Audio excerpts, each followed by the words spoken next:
चलो आज हम लोग बैठे वर्क चैप्टर का work done by different forces lecture number 3 start कर रहे हैं।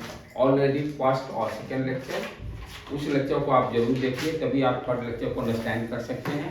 उसमें बेसिक कॉन्सेप्ट दिए हैं, कुछ प्रॉब्लम को भी हम लोग सॉल्व किए हैं। बेसिक उसमें क्या देखें, वर्क क्या है, किसी फोर्स के द्वारा डिफाइंड होता है। दूसरा चीज फिर क्या ध्यान देना है, वर्क स्केलर क्वांटिटी है। जब भी क्वेश्चन पूछा जाता है तो आप ध्यान से समझिए कि किस फोर्स के कारण वर्क डन निकालना है। दैट इज वेरी इंपॉर्टेंट इस चैप्टर के लिए। ठीक है, यूनिट आप लोग ऑलरेडी जानते हो, ऑलरेडी प्रीवियस बता चुका हूँ। वर्क का यूनिट जूल होता है। फॉर्मूला, इसका मेन फॉर्मूला क्या है, work equal to F dot S. यहाँ फोर्स और डिस्प्लेसमेंट दोनों वेक्टर क्वांटिटी है, बट उसका रिजल्टेंट जो वर्क है वो किस तरह की क्वांटिटी है, स्केलर क्वांटिटी है। इसलिए हम लोग स्केलर प्रोडक्ट वहां पर यूज किए हैं। एफ डॉट एस को हम लोग क्या लिख सकते हैं, mod F mod S cos theta, where theta is the angle between force and displacement. इसी फॉर्मूला को यूज करके हम लोग वर्क डन निकालेंगे डिफरेंट टाइप्स ऑफ फोर्सेस। आज हम लोग डिस्कस कर रहे हैं स्प्रिंग के कारण। स्प्रिंग के कारण जो फोर्स डेवलप होता है उसको हम लोग क्या बोलते हैं, स्प्रिंग फोर्स। उसको क्या बोलते हैं, स्प्रिंग फोर्स। अब यहां पर बेसिक चीज ध्यान क्या देना है कि जैसे कोई भी स्प्रिंग है,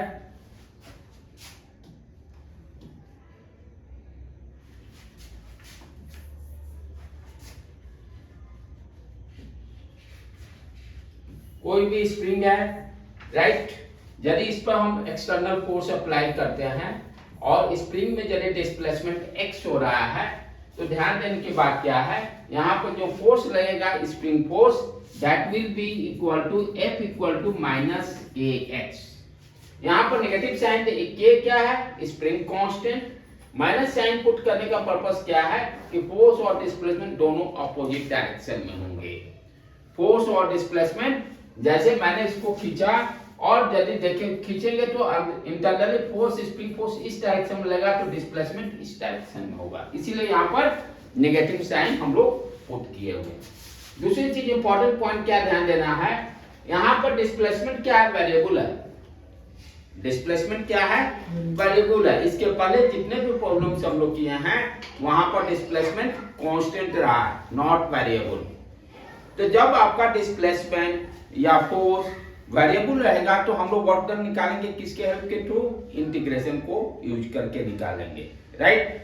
अभी तक अब यहाँ पर जो वर्क डन जो निकालेंगे that will be equal to formula क्या हो जाएगा, F dot ds, F dot ds, right. जहां भी जब भी वेरिएबल होता है, शुरू से ही हम लोग जानते हैं कॉन्सेप्ट, जहां भी आइदर फोर्स या डिस्प्लेसमेंट कोई भी वैरी करेगा तो हम लोग क्या फॉर्मूला यूज करेंगे, इंटीग्रेशन का फॉर्मूला को यूज करके work done by the force निकालेंगे। तो यहाँ पे उसी तरह से यहाँ पे देखिए dWs स्प्रिंग फोर्स के कारण work done integration F ds, where F equal to minus kx put कर दिए, ds क्या है, dx, यहाँ पर x लिए वेरिएबल तो ds की जगह पर dx, और इसका इंटीग्रेशन लिमिट क्या दी, इनिशियल पोजीशन हम लोग 0 कंसीडर किए हैं और x डिस्प्लेसमेंट हुआ, इसलिए लिमिट इसका 0 टू x, और सिंपली इसका इंटीग्रेशन करेंगे तो kx स्क्वायर बाय 2 और वैल्यू पुट करके हम लोग work done by the spring force कितना आ गया, -1/2 kx स्क्वायर, -1/2 kx स्क्वायर। इस फॉर्मूला को ध्यान में रखिए। कॉन्सेप्ट इसमें यही ध्यान देना है कि स्प्रिंग फोर्स पहले नहीं पढ़े हैं, स्प्रिंग फोर्स और डिस्प्लेसमेंट दोनों अपोजिट डायरेक्शन में है, इसलिए साइन जो होगा F equal to minus kx, यही इंपॉर्टेंट पॉइंट ध्यान देना है। नेक्स्ट,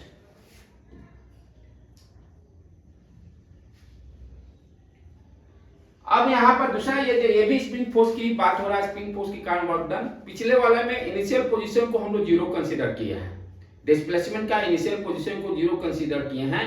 यहां पर हम इनिशियल पोजीशन xi कंसीडर कर रहे हैं। इनिशियल स्प्रिंग जो है xi पोजीशन पे है, जैसे ये ऑरिजिन है, इसको ऑरिजिन को कंसीडर करते हुए स्प्रिंग इनिशियली xi पोजीशन पे, पहले ये 0 कंसीडर किए थे, और डिस्प्लेसमेंट फाइनल पोजीशन क्या है, फोर्स लगाने के बाद xf। तो जहां पर इनिशियल और फाइनल पोजीशन दिया होगा तो फॉर्मूला में स्लाइटली डिफरेंस क्या हो जाएगा, वर्क डन इक्वल टू -1, क्योंकि आप work done by the spring force क्या जानते हो ऑलरेडी,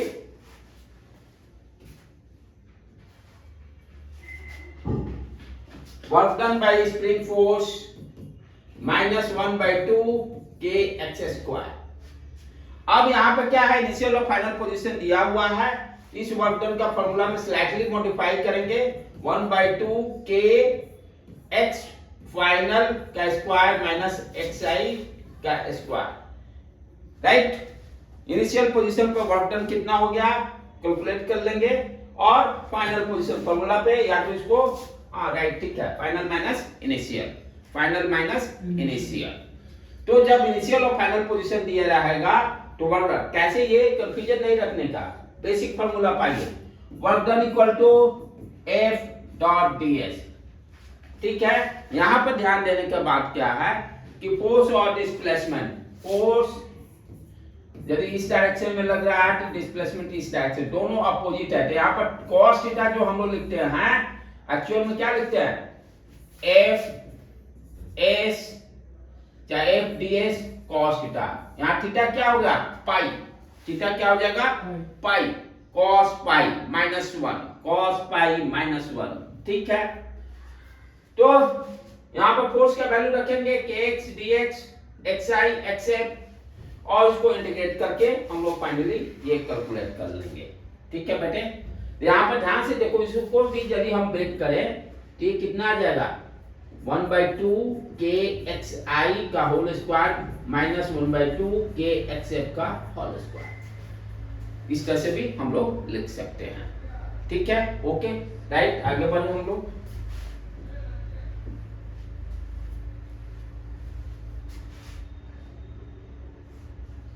नेक्स्ट प्रॉब्लम पर आ जाए हम लोग।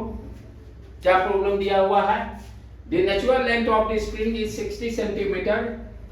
लेंथ दिया हुआ है स्प्रिंग का, नेचुरल लेंथ यानी अभी कोई एक्चुअल लेंथ उसका दिया हुआ है स्प्रिंग का। Natural length of spring is 60 centimeter if spring constant k का वैल्यू दिया हुआ है, राइट। इसका यूनिट न्यूटन पर मीटर क्यों लिखा हुआ है, क्योंकि F इक्वल टू क्या होता है -kx, k का यूनिट क्या होगा, फोर्स का यूनिट न्यूटन, k x क्या है मीटर, तो k का यूनिट क्या हो गया newton per meter, newton per meter, right. तो natural length of spring is 60 centimeter if spring constant is 4000 newton per meter, a mass of 20 kilogram, mass of 20 kilogram is hung from it, the extension produced in the spring and work done the spring force। हमें displacement निकालना है, कितना spring में extension होगा, और work done by the spring force calculate करना होगा। तो डिस्प्लेसमेंट निकालने के लिए कॉन्सेप्ट क्या है, F इक्वल टू -kx। अब ये क्या देखो, एक्चुअल में इस प्रॉब्लम को समझना, स्प्रिंग पहले इस तरह से है, ठीक है, जिसका कि नेचुरल लेंथ दिया हुआ 60 सेंटीमीटर, अभी मास को नहीं लटका है, नेचुरल लेंथ दिया हुआ लेंथ जो है 60 सेंटीमीटर, 60 सेंटीमीटर। यूनिट को ध्यान रखेंगे, इसको मीटर में कन्वर्ट कर लेंगे 0.60। अब इसमें क्या कर रहे हैं, यहां पर ब्लॉक को लगा दे रहे हैं मास m, जिसका कि दिया हुआ मास 20 किलोग्राम। अब इस ब्लॉक के कारण वेट कितना हो गया, अर्थ इस ब्लॉक को नीचे खींचेगा, कितने फोर्स से, mg फोर्स से, कितने फोर्स से, mg फोर्स से। अब ये स्प्रिंग है, यहां पर 20 किलोग्राम का लगाएंगे तो क्या होगा, इस मास के कारण क्या होगा, इसका वेट m इंटू g, ये नीचे की तरफ लगेगा, स्प्रिंग में एक्सटेंशन होगा, स्प्रिंग का लेंथ इंक्रीज करेगा। तो जैसे ही ये नीचे आएगा तो स्प्रिंग फोर्स, क्योंकि डिस्प्लेसमेंट नीचे हो रहा है, स्प्रिंग फोर्स ऑटोमेटिकली ऊपर लगेगा। ये इंटरनल फोर्स है, स्प्रिंग फोर्स किस टाइप का फोर्स है, इंटरनल फोर्स है। वेट जो लग रहा है वो एक्सटर्नल फोर्स है, जो मैं किसी ऑब्जेक्ट पर फोर्स लगाता हूं दैट इज एक्सटर्नल, अर्थ जो फोर्स लगा रहा है mg एक्सटर्नल। तो इस एक्सटर्नल फोर्स के कारण इसमें स्प्रिंग में क्या हो गया, इंटरनल फोर्स डेवलप हुआ, जिसको कि स्प्रिंग फोर्स हम लोग बोलते हैं। तो ये ब्लॉक नीचे आ रहा था, इसलिए स्प्रिंग फोर्स ऊपर की तरफ लगेगा, और वेट नीचे कितना लग रहा है, m इंटू जी, m इंटू जी। तो जो स्प्रिंग फोर्स है किसके बराबर, क्योंकि वो बैलेंस थोड़ी देर के बाद क्या होगा, वो बैलेंस हो जाएगा, नेट फोर्स 0, तो F S equal to M G हो जाएगा। हमें निकालना क्या है, डिस्प्लेसमेंट। निकालना क्या है, डिस्प्लेसमेंट। चलो आ जाओ यहाँ पर, ये सारा डाटा दिया हुआ जो हम लोग लिख देंगे। F इक्वल टू के एक्स, जो ये तो हो गया स्प्रिंग फोर्स का। यहाँ पर F कितना है, वेट के बराबर है, M इंटू जी, M इंटू जी। यहाँ पर सारा डाटा, यहाँ से x कितना हो जाए, x equal to F M G upon K, M G K को इधर भेज देंगे। अब सारे डाटा को पुट कर देंगे, यूनिट को ध्यान रखते हुए। मास हो गया 20, ठीक है, जी का वैल्यू 10 ले लिए, के, ठीक है, ये एक्स आ गया अपना कटम कुटिंग करके, ये 1 सुना 2 सुना 2 सुनो गया, ठीक है, उसका 5 सेंटीमीटर। ये देखो कैसे कट किए, ये इसको उड़ा दिए, ये इसको उड़ा दिए, ठीक है, 1/20, ये क्या है, मीटर में है, 1/20 मीटर में है, क्योंकि मीटर है ना। तो एक्सटेंशन क्या हो गया, इसको 100 से मल्टीप्लाई करेंगे तो 5 सेंटीमीटर आ गया। यानी ये स्प्रिंग एक्सटेंड करके यहाँ पे आया, और ये डिस्प्लेसमेंट कितना है, x equal to 5 centimetre, x equal to 5 centimetre. Displacement जो निकालना था वो क्लियर हो गया। इसके पहले आपने स्प्रिंग फोर्स नहीं पढ़े थे, ये भी क्लियर हो गया, how to find out displacement. यदि स्प्रिंग को कोई ब्लॉक से अटैच कर देते हैं तो कितना एक्सटेंशन होगा, कैसे निकालेंगे। अब इस स्प्रिंग फोर्स के कारण वर्क डन निकालना, ध्यान देना है। इसी क्वेश्चन को डिफरेंट वे से पूछ सकता है।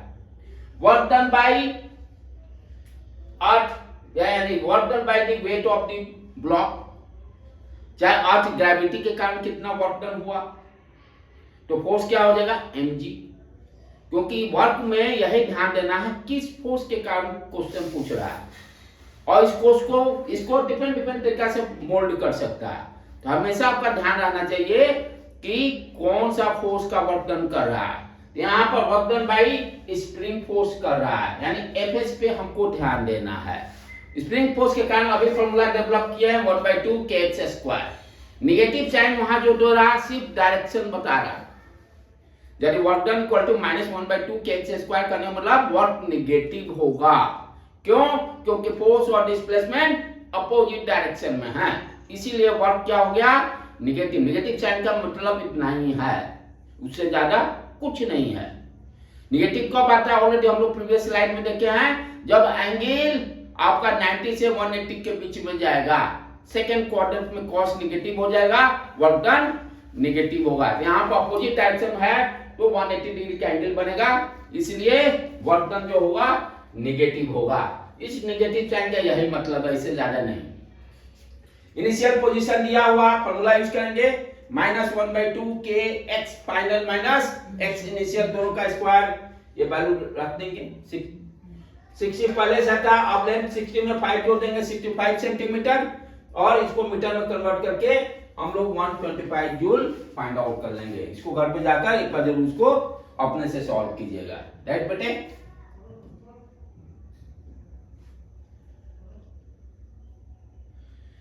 नेक्स्ट, अब यहां पर हम लोग को समझना होगा जो प्रीवियस प्रॉब्लम में भी देखे, वर्क डन किसी भी फोर्स के कारण जो भी हम लोग कैलकुलेट कर रहे हैं, तो एक तो ध्यान देना है, क्या क्या ध्यान देना है work done by variable force में निकालने के लिए, मैग्नीट्यूड और डायरेक्शन, दो टर्म होते हैं।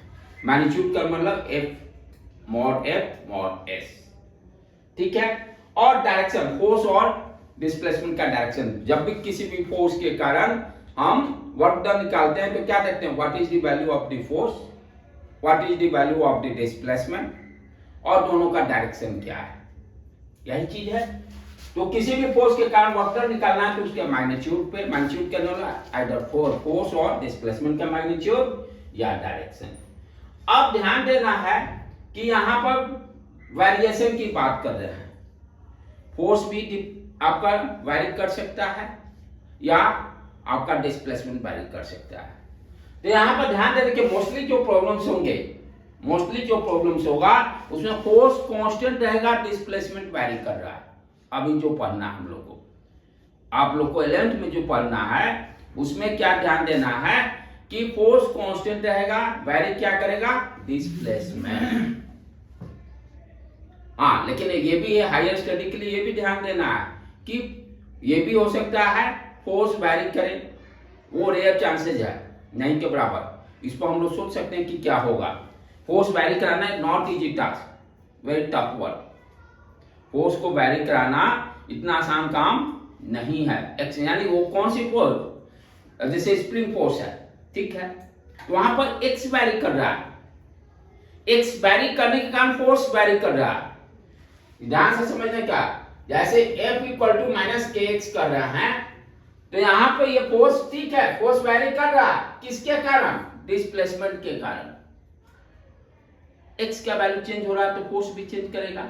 y equal to mx, x vary करेगा तो y भी वैरी करेगा। y यहां पर क्या है, फोर्स है, राइट। तो दो चीजें हैं, फोर्स एंड डिस्प्लेसमेंट। तो डिस्प्लेसमेंट वैरी करने पर यदि वो फोर्स डिस्प्लेसमेंट पर डिपेंड करता है तो डेफिनेटली फोर्स भी वैरी करेगा। तो वही चीज यहां पर बता रहा है। और डायरेक्शन वैरी करने से भी हो सकता है पॉसिबिलिटी, ये सारे पॉसिबिलिटीज बात किया है, लेकिन मोस्टली हम लोग यहाँ पर हम लोग देखेंगे डिस्प्लेसमेंट की बात करेंगे। तो फॉर्मूला अपना क्या आ गया, यदि फोर्स वैरी करेगा, डिस्प्लेसमेंट वैरी करने से वर्क का फॉर्मूला क्या हो गया, F डॉट dr या ds, ds लिख सकते हैं, F डॉट ds, ठीक है। यहां पर a हो गया इनिशियल पोजीशन, लिमिट में हम लोग ध्यान देते हैं लोअर लिमिट, अपर लिमिट, यानी x डिस्प्लेसमेंट कहां से कहां वैरी कर रहा है, a से b। डिस्प्लेसमेंट कहां से कहां वैरी कर रहा है, a से b। अब इसको हम मैग्नीट्यूड के टर्म में कैसे लिख सकते हैं, a टू b मॉड f mod ds cos theta, theta is the angle between force and elemental displacement। इसको elemental displacement, क्योंकि displacement वैरी कर रहा है, वेरिएबल है, राइट। उसी चीज को अब थीटा जो जैसा दिया रहेगा उसके हिसाब से आप हम वैल्यू को पुट करके work done by variable displacement के कारण वर्क डन हम लोग निकाल सकते हैं। अच्छा, ये 3 डायमेंशन में भी हो सकता है, x भी वैरी कर सकता है, y भी वैरी करेगा, z भी वैरी करेगा। यदि तीनों वेरिएबल होगा तो इसको फोर्स को हम क्या इस तरह से भी लिख सकते हैं, work done equal to fx dx cos theta a to b plus सब कोऑर्डिनेट का अलग अलग fy dy, यहां भी कोई मान लो लिमिट दिया हो, जैसे y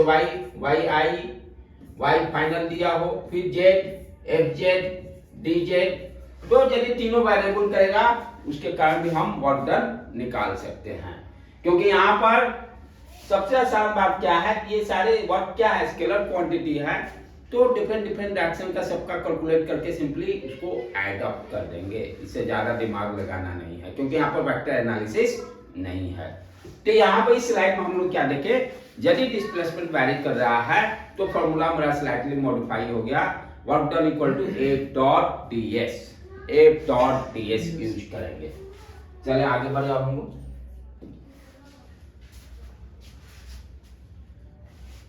अब इसी पर देख लें प्रॉब्लम क्या कर रहा है। The work done by the force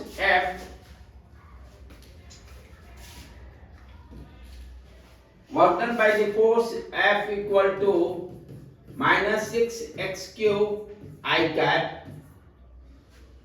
ठीक है, इसका मतलब क्या हो गया कि फोर्स जो है x डायरेक्शन में लग रहा है, यहां पर फोर्स वेरिएबल हो गया, x पर डिपेंड कर रहा है, ठीक है। x कहां से वैरी कर रहा है, x वैरी फ्रॉम, x का इनिशियल पोजीशन दिया हुआ 4 मीटर और फाइनल पोजीशन दिया हुआ है -2 meter, right. Directly formula use करें, work done equal to F dot ds, ठीक है। यहां पर क्या ध्यान से देखने का है, f का वैल्यू रखिए 6x क्यूब और वेरिएबल क्या है x, तो ds यहाँ पर क्या हो जाएगा dx हो जाएगा। जो वेरिएबल रहेगा ds के जगह पर dx लिखे, x वैरी कर रहा है तो ds को हम यहाँ पर क्या लिखेंगे वेरिएबल dx। अच्छा लिमिट क्या रखेंगे अपना, ध्यान से देखिए इनिशियल पोजीशन दिया हुआ 4, lower limit upper limit -2, lower limit initial position नीचे इनिशियल 4 और -2। ठीक, अब सिंपली इंटीग्रेशन कर देंगे, माइनस को बाहर निकाल देंगे, 6 को बाहर निकाल देंगे, 4 to -2 x³ dx। फॉर्मूला अपना जो बच्चे 11th के हैं, इंटीग्रेशन का फॉर्मूला को ध्यान से रखिए, xn dx का फॉर्मूला क्या हो गया xn+1 divided by n+1। Integration का फॉर्मूला ln क्योंकि अभी वो पढ़े नहीं है, x का पावर n dx का इंटीग्रेशन क्या हो गया x का power n+1 divided by n+1। यहाँ n क्या है 3 है तो क्या हो गया -6 x का पावर 4 डिवाइडेड बाई 4, लिमिट 4 -2। अब क्या करते हैं इसके बाद, पहले अपर लिमिट को पुट करेंगे, तो वी कैन राइट -6, 4 को भी बाहर निकाल लीजिए, तो -2 का पावर 4 फिर माइनस लोअर लिमिट, x के जगह पर लोअर लिमिट क्या है x का वैल्यू 4 रखकर इसको कैलकुलेट कर लेंगे, that is your final answer जो आ रहा है 360 जूल। 360 जूल। इस प्रॉब्लम को भी सॉल्व कीजिएगा, थोड़ा सा 12 का भी पोर्शन है लेकिन अब इतना तो मेंटेन रखना पड़ेगा हम लोग को, राइट बेटे। नेक्स्ट,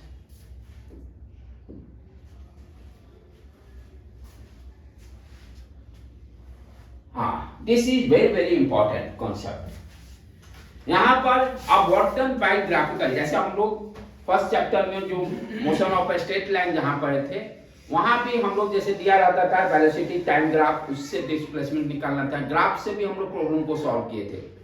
वेलोसिटी टाइम ग्राफ दिया था, उससे डिस्प्लेसमेंट निकालते थे कितना होगा, एक्सेलरेशन टाइम ग्राफ दिया हुआ रहता था, उससे वेलोसिटी निकालते थे, स्लोप का कॉन्सेप्ट तो वहां पर यूज करते थे। उसी तरह से वर्क डन, क्योंकि पिछला जो फॉर्मूला हम लोग लिखे F.ds, ये क्या बेसिकली बताता है, फोर्स के द्वारा जो कर्व है जो ड्रॉ किए हैं उसका एरिया निकालना है। इंटीग्रेशन का मतलब यही होता है। इंटीग्रेशन का मतलब क्या समझते हैं, हम लोग अभी यूज किए ना, work done equal to F.ds। F.ds integration होता क्या, जो फोर्स का जो होगा, फोर्स वर्सेस डिस्प्लेसमेंट का जो भी कर्व होगा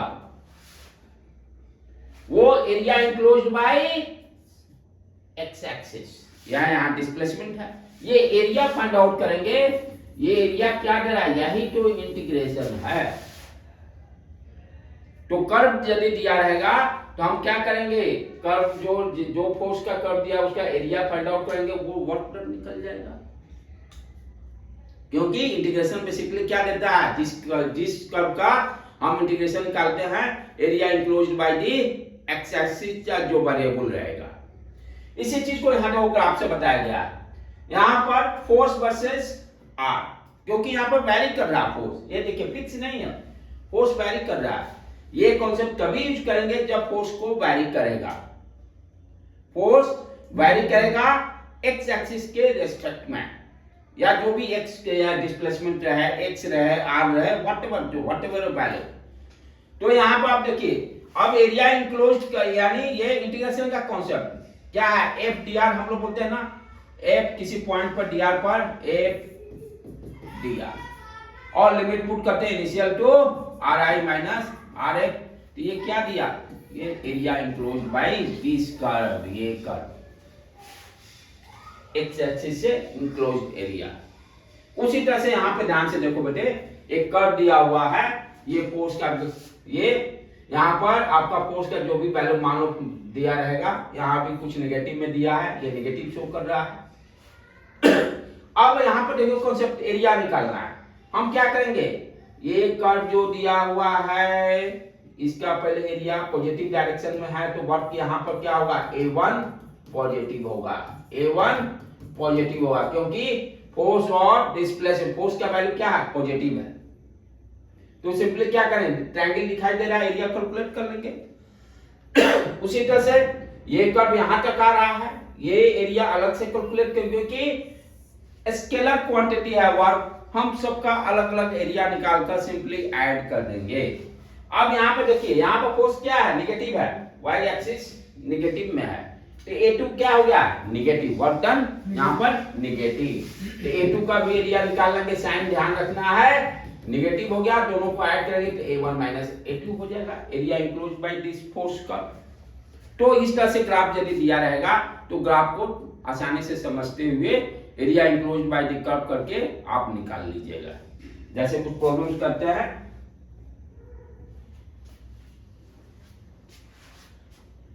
अब ये देखो इस तरह के प्रॉब्लम्स कंपटीशन में पूछे जाते हैं, जेई में आपका मेंस में इस तरह के क्वेश्चन पूछे जाएंगे ऑब्जेक्टिव में। चाहे +2 का भी लेवल अब इंक्रीज कर गया है, प्रीवियस 2 साल से क्वेश्चन पैटर्न को देखा जाए तो जेई मेंस के लेवल के बराबर दे रहा है आपका फिजिक्स, राइट, इसलिए अपना भी लेवल को बढ़ा के चलना है। तो यहाँ पे जैसे दिया है force F on A particle moving a straight line, जैसे ये फोर्स यहाँ पर, ये फोर्स का डायग्राम दिया, फोर्स वर्सेस ये डिस्प्लेसमेंट, ये कर्व इस तरह से दिया हुआ है, सॉरी ये कर्व दिया हुआ है, ये फोर्स का कर्व दिया हुआ, राइट, यहाँ पर दिया हुआ यदि डिस्प्लेसमेंट 3 होगा तो फोर्स का वैल्यू 2 हो गया, ये फोर्स कांस्टेंट है कब तक, 7 तक, फिर ये फोर्स का वैल्यू डिक्रीज करने लगा, ये कर्व। तो यहाँ पर क्या देख रहे हैं, फोर्स वैरी कर रहा है, जहां भी फोर्स वैरी करेगा तो हम क्या, या तो यहाँ तो ग्राफ से निकालना है, तो area enclosed by this axis, ठीक है। अब इस एरिया को निकालने के लिए अपना जो बेसिक 10th में जो हम लोग मेंसुरेशन में पढ़े हैं, भाई यहाँ दिखाई दे रहा है ये वाला पार्ट एक रेक्टेंगल जैसा दिखाई दे रहा है, ठीक है, एरिया निकाल लेंगे, ये ट्रायंगल जैसा दिखाई दे रहा है, यहाँ पर दोनों केसेस में फोर्स पॉजिटिव है इसलिए वर्क डन भी पॉजिटिव होगा, इसको मान लेंगे A1 एरिया, इसको A2 मान लेंगे, ये कितना विड्थ हो गया, 7 में से 3 गया 4, तो 4 into 2 8, A1 का वैल्यू कितना हो गया 8 जूल, वो क्या है, वर्क है ना, एरिया क्या है यहाँ पर, वर्क है, W1 जूल। उसी तरह से ये ट्रायंगल दिखाई दे रहा है, 12 में बेस कितना हो गया, 12 में से 7 गया 5, हाइट 2, फॉर्मूला यूज कीजिए, area of the triangle 1/2 into base 8 into 2, 2 cut गया 8 जूल, दोनों को ऐड कर देंगे और ये तो कैलकुलेशन देख लेंगे, 12 में से 5 है, 5 होगा ना बेटे, हाँ बेस 5, तो बेस 5 to 1/2 यहाँ पर 5 कर देंगे, 5 to 2 कट गया, यहाँ पर ये वैल्यू 5 जूल, 8 + 5 13 जूल, दोनों को ऐड करेंगे क्योंकि यहाँ पर फोर्स पॉजिटिव है इसलिए वर्क डन क्या हो गया, पॉजिटिव हो गया, ठीक है। यहाँ फिर यहीं तक आज रखते हैं, कल और कुछ इसका प्रॉब्लम को सॉल्व करेंगे, राइट बेटे, इसको आज जाकर आराम से सारे प्रॉब्लम को आप लोग जरूर सॉल्व कीजिएगा। Thank you.